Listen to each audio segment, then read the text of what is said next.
I'm Roxie with Roxie's Broadway Breakdown. Welcome back to my channel where it's always about musical theater. And if you like that, don't forget to click and subscribe. And today I want to talk about Rachel Zegler. Does drama always seem to follow Rachel Zegler and not in a good way? Yes, yes, yes, yes. If you're in musical theater or theater, we are dramatic. We are theatrical people, and drama usually tends to follow us, but maybe not always in the best of ways.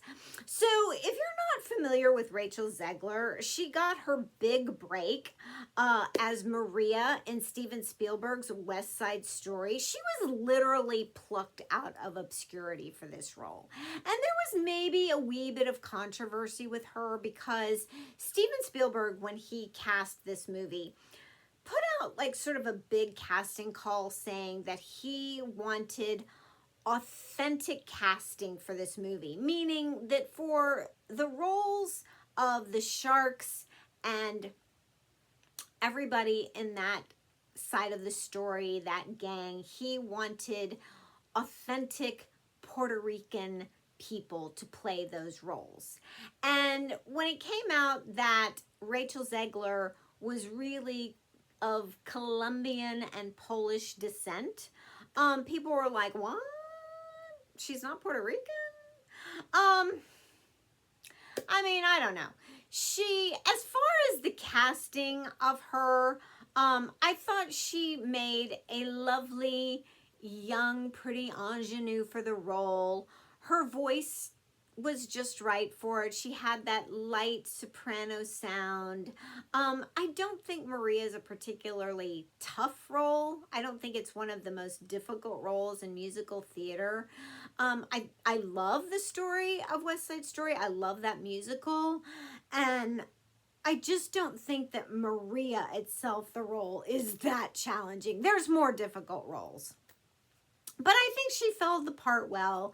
And, you know, I think Steven Spielberg obviously was happy with her. It was before Sondheim died, and he loved her voice for the role. And so she fit the part, and she got it, and she did well, and moving on. Funny enough, oddly enough, she just finished playing Juliet on Broadway, and West Side Story is the contemporized musical version of Romeo and Juliet. And that's what I'm saying. She's still this very youthful actress and is filling in for those, is fitting in for those ingenue type roles. So her next big project, she was cast for the role of Snow White in Disney's up-and-coming live-action version of the animated picture that is set to come out March 21st at a theater near you. And she received a lot of backlash when she got this role because everybody was like, she's not your typical Snow White. You know, her skin is white as snow because Rachel Zegler has this beautiful olive complexion. And right away, she started posting, and some Disney execs started posting, well, we're not really following the skin is white as snow. We're following the storyline that her parents were, she was born in a snowstorm, and that's why they gave her the name of Snow White. I don't know if they got that from Grimm's fairy tales, or I don't know where they got that narration, or that narrative. Anyway, that's what they're going with. So yeah, there was some controversy with that. There also started coming out that her co-star Gal Gadot, who plays the Step Queen, they were not getting along on set. There was some rumors that Rachel Zegler was being a bit of a diva. There were some stories that Gal Gadot, who's Israeli, was obviously in support of the Israeli-Hamas war, for very pro-Israeli, obviously. Rachel Zegler is pro-Palestinian, and they were promoting things or saying things on their social media in light of their different views. I'm sure Disney execs were just not happy that either one of their co-stars were saying things on social media either direction, considering they're starring in a children's movie and you know, saying things either way. They probably were like, just stay out of it. Celebrities are entitled to say whatever they want on their social media about any subject, and I'm not saying anything either way about that subject. So whatever they were doing, it's whatever. But it just, there were just little things all through this. The whole movie is really just one big controversy. The casting, the dwarves, the storyline, they've changed it completely. It's not staying true to the original 1937 version. So it's kind of all starting off into a big mess. Not just due to Rachel Zegler, but once again, she's found herself wrapped up in a lot of drama. Her next project that she has signed on to, Jamie Lloyd, a very famous director in the West End, is doing a revival of Andrew Lloyd Webber's very notable, very famous show, Evita. And they have cast her as Eva Perón. Now, there was a lot of buzz generated about who is going to get this very famous role, and they have chosen her, and I'm really, really shocked. This is my favorite show of all shows, and I've seen so many productions of this, and I was wondering too, like, who's going to get this coveted role? I'm really shocked it's her, because if you're not familiar with this show, it starts with Eva Perón in her teens, but she ages throughout the show to the age of 33 when she dies of cancer. And so there's about a 15-year age span. And the character has this huge arch, not just emotionally and dramatically, but the vocals in this show are incredible.